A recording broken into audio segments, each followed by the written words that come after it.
Peter, the horse is here. What is up, the interweb? It is your boy John here. Welcome back to another video on my channel. Today, ladies and gentlemen, I want to talk to you guys about BoJack Horseman and how BoJack Horseman changed me. All right, BoJack Horseman is this show. It is a cartoon that deals with heavy themes of mental health, abuse, drug abuse, addiction, all of that, all of these adult things, right? And it has it in a very digestible palette for you. And when I was watching this show, I was getting really into it, but at a certain point I had to take a break because it made me think about myself, and I did not like that at the time. And it made me come to realize a lot of things. Like, the character that I feel like in this show that I most relate to is Princess Carolyn. You know, just for a lot of reasons. I'll get into that in a later point. But BoJack Horseman, the show goes through like a bunch of different interactions. It shows you how like people interact, how like different relationships are. It shows you very toxic relationships. It shows you positive relationships. It shows you, you know, just a lot of different things. I highly recommend that you watch the show. I think out of the entire show, there was only one episode that I skipped, and there's 6 seasons, so that tells you how good of a show this is. And yes, so there are some points that I do want to talk about, like, yeah, let's just get into it. And I do have these pulled up on Reddit just so I can kind of be a little bit more clear. Also, they have like the very toxic nature of celebrities.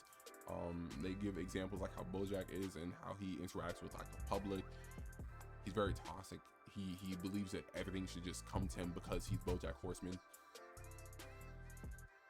And he thinks that everything that happens, like a literal quote in the show is that he has suffered the most out of the action. BoJack Horseman has suffered the most out of the actions of BoJack Horseman. So he like lacks accountability.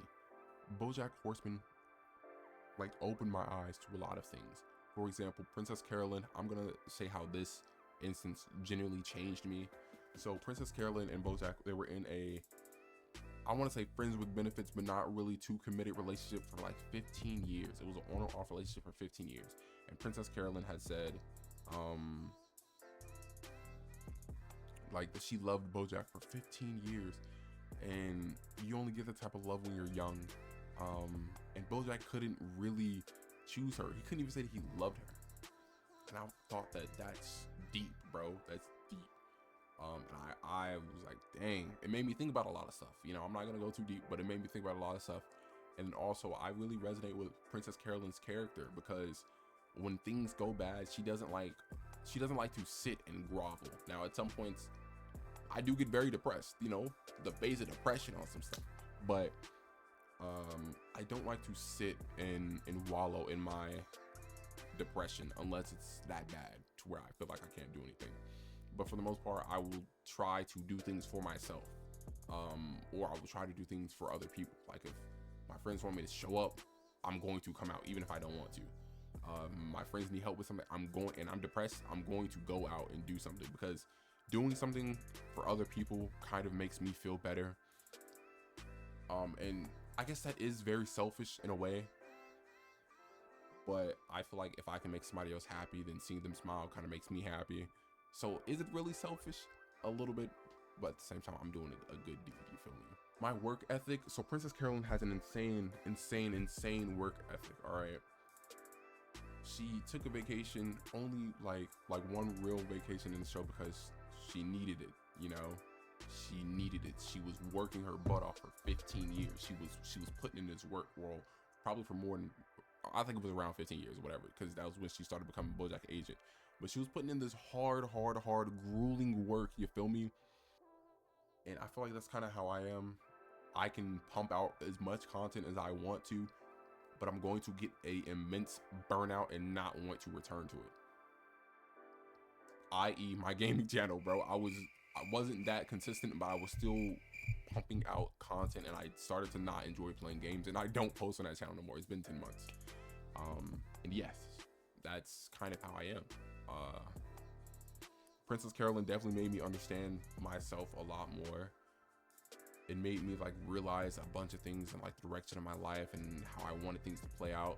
Like when it comes to, I'm getting personal with myself, but this is, like I said, this is how the show changed me. When it comes to a YouTube group, I was supposed to be in a YouTube group with some friends that I met when I went to DreamCon this year, and reunited with and whatnot. But like the way that I operate is not, and I understand a lot of people probably operate the same way, but it's like when it comes to this particular thing, I have a vision of how I would want it to be done, and I would want it to be done a certain way. And if I can't, or if people are making it difficult, then I'm going to pull back. I'm going to not want to do this, which I know it's a very like stupid and potentially toxic thing, but it's just my thought process. It's like,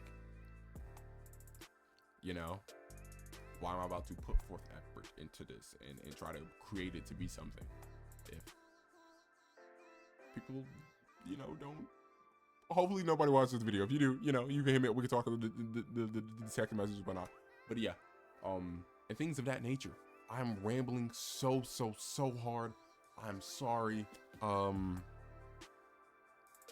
Yeah, and so I feel like one of the biggest things in the story that pivots the story is Sarah Lynn. So Sarah Lynn, I love her character. She's voiced by, I can't remember her name, but she's voiced by the lady who voices Mabel and Louise, two characters that I love. Sarah Lynn, you are calm, you are thin, your skin is so soft, it's like you murdered a baby and stole its skin. All right, two other characters that I love. And so Sarah Lynn is a perfect example of children in the industry, children in the entertainment industry. They are groomed from a young age and they are sexualized, and the sexualization just keeps happening up until the point where they just aren't sane anymore. And I'm going to give an example. So after the show Horseman Around, Sarah Lynn, you know, she kind of forms this familiar bond with BoJack because he was her dad on the show and her mom was a piece of crap, which is perfect. It is a prime example of what happens in the entertainment industry. All right. And then BoJack literally dismisses her and kind of turns her away. So she goes and turns to, eventually when she grows up, she turns to like sexualizing herself for attention because that's what she's used to. She's used to attention as a child. And so she sexualizes herself, she gets into drugs, and then she eventually grows up and that becomes her image. You know, this sex icon, and known for being on drugs and known for wilding out in public and known for this and known for that. And then when she gets older, she goes to BoJack to try to talk to her because once again, BoJack is like a father figure to her, and BoJack takes advantage of her, and they end up having sex, which, in my opinion, was wildly one of the many things wrong with BoJack. One of the many things I could get into so much, and yes, BoJack, he's seen like sex is like some. I really could like go philosophical. I might have to make another video on this because I don't know how long the video is going to be, but yeah, and an example of this I want to say in real life is Justin Bieber. When he was young, Justin Bieber was the it boy. Justin Bieber, you know what I'm saying? All the girls, my sister was fanning over Justin Bieber, you know? So I'm pretty sure, I'm like 90% sure something happened between Justin Bieber, P. Diddy, and Usher. All right, something crazy happened in that, you know, and then boom, fast forward a bit later when Justin is more of an adult now. Justin is on hard drugs. And people can see that. Now he is still very talented, but to this day people can see that, and that kind of like messes with his image. Well, I wouldn't say messes with his image, but I'm not gonna say that's what he's known for either. But everybody knows he's on drugs, and everybody knows that Sarah Lynn is on drugs, and I feel like that is one of the biggest real world examples of Sarah Lynn. if there are more, you know, put them in the comment section. Then there's another character, Sextina Aquafina. She's a dolphin who is heavily sexualized in the industry. She like says some things are for women empowerment, but she's still like sexualizing herself very much so. And she does something that I'm not going to mention, which, yes, it is crazy in the show, and it would be crazy in the, like, if something like this happened in real world. You just look up Sextina Aquafina and anything revolving her, and you'll be able to find out what I'm talking about. But yeah, BoJack Horseman is a phenomenal show. Another character that I like is Todd. Now Todd, I remember seeing a TikTok, is like, Todd is the perfect example of failing upwards, because somehow Todd always ends up in these positions. Like, he has these I wouldn't call them dumb ideas, but dumb ideas, and they always turn out to be a success. They always turn out where he's just somehow he's this guy with no job, but then somehow he has this idea and he turns it into something, a profitable idea, and then just ends up bailing on it again. Or he just ends up not even sometimes with an idea, he'll just be in the right place at the right time, similar to Mr. Peanut Butter, which is why I feel like they get along so well. But he'll just be there and get an opportunity. And I feel like, and so there was a part where BoJack was saying, like, get your crap together, Todd. Which, yes, Todd does need to get his stuff together. And I feel like if Todd got his stuff together, Todd would have been unstoppable even more than he already was. Because Todd he's very talented, super talented. He almost had a deal of a lifetime, his rock opera, which BoJack did sabotage him, but at the same time, I feel like it was both their faults. Which, once again, I might have to make a whole nother video because I love this show so much. There's so much content to go over. I'm going everywhere. But Todd is the perfect example if you want something, go for it. Because once again, this was his dream. Well, he had an idea just pop into his head. He would contact Mr. Peanut Butter. He would do something, and that idea would turn into a reality. So if you want to speak on being delusional, Todd is the best character to learn from. No, whoa, not to learn from, but to take a couple pages out of his book. You know, don't adopt his whole mentality, because still have some common sense. You feel me? But I absolutely love, like, just the whole show.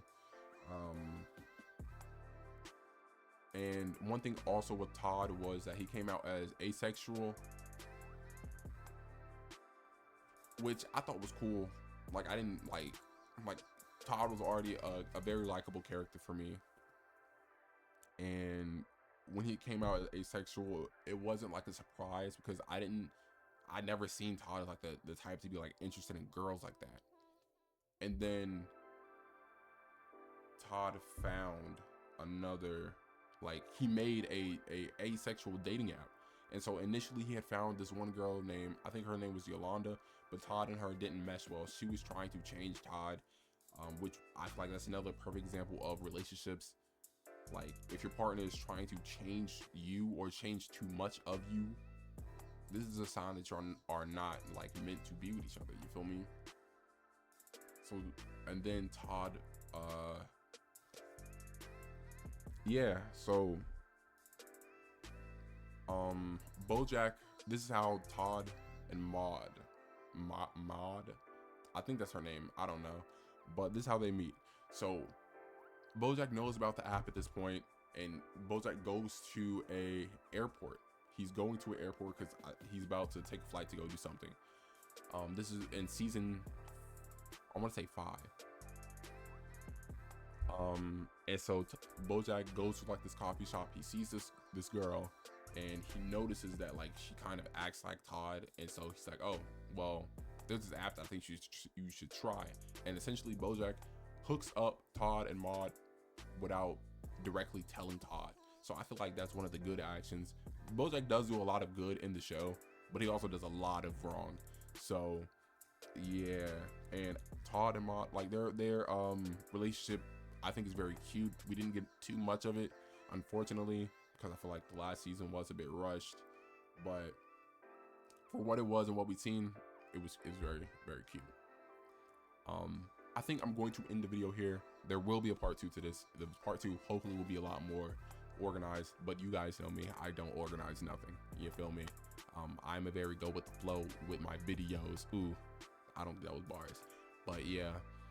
I want to try to do a little bit of editing. I don't know, I say this every time I post a video, but I just start slapping clips in there. We'll see. We'll definitely see. Also, if you guys can notice me, you know, my hair is getting longer. My hair, or I might be delusional. All right, you guys stay down till you up. You feel me? My hair is getting longer. Mainly this one. Ugh. Like, bro, come on, it's almost down. Like, you know. We'll see how long I grow my hair out. I don't want my hair to get like too long, because I feel like the back is definitely like, bro, it's literally touching my neck. But yeah, that is a very off-site tangent, you know. Once I get my retwist, I'm definitely making a video, making Instagram stories. Follow me on Instagram at Journey2Tomorrow, same as my username. You feel me? My name is Journey, and I will see all of you beautiful people in the next video. Bye.